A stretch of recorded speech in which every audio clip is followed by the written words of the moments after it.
we strengthen our wrist rotators? Let's talk. Dr. Marcia here of Move with Marcia, and let's work on wrist rotation, aka pronation and supination.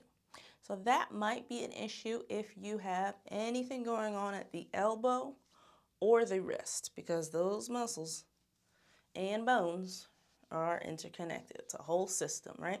To do the pronation and supination. So whether you've had an accident, a cast, a carpal tunnel, maybe you've been wearing a brace for a thumb issue and holding your arm still, whatever's going on, and you're feeling a little weak, here's some things that we can do. We can work on it with strengthening.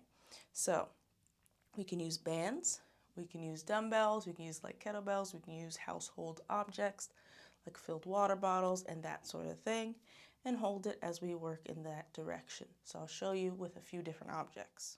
If I were to hold a yoga block, I could also work on a little bit of my finger strength here because I have to hold it in a weird way. As I go this way and come back up with control, and that way and come back up with control. So I just did supination and pronation. And I want to make sure that whatever position I use to set up, my elbow is stabilized. So I'm not going to do it here because I'm going to get the shoulder into it. You don't have to be seated necessarily. Maybe you're standing and you put your elbow on the kitchen counter. Or maybe you are sitting, but you still use a table to make sure that you're staying honest. All good options. So that's a household object, like a yoga block, a water bottle. Could also use a dumbbell. If you are using a dumbbell, you want to make sure that you're holding the end of it. So that when I work to supinate, that weight is pulling me down and I have to use these muscles to come back up. When I work to pronate, I'm going down in this direction. Those muscles have to work to bring me back up. So that's what it could look like using dumbbells. Now with whatever you choose, as always, you can work on your rep schemes and do different things. So maybe you do it nice and slow eccentric on the way down, slow, and come up fast. And slow eccentric and come up fast. Or maybe you just do boom, boom, boom, fast. And then on the last one, you hang out for a little bit and come up. You could play around with it. See what feels good for you. You could also finagle some ways to use a kettlebell if it is light enough for you. Or maybe you do need something heavier, a little bit more challenging. It just depends. Play around with it. It'll be different than the dumbbell.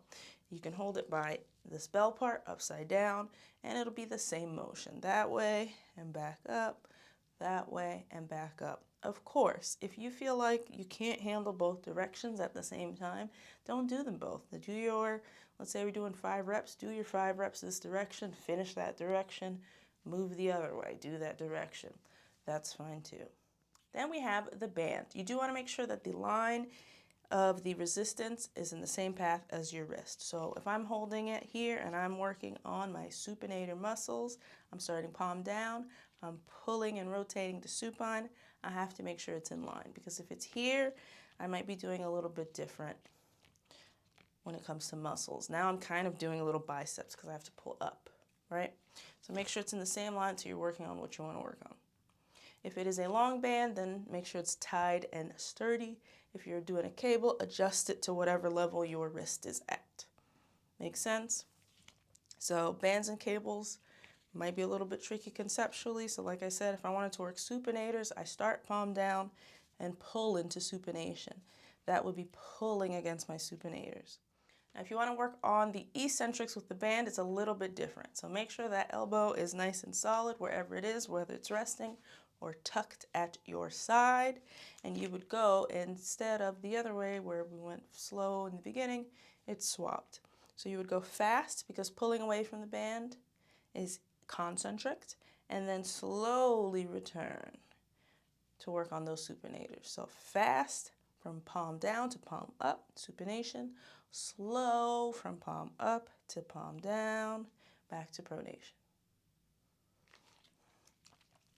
All the same concepts apply if we're moving from supination to pronation to work on the pronating muscles. So we're moving from palm up, the resistance, and pulling the band to twist. So this one's a little weirder.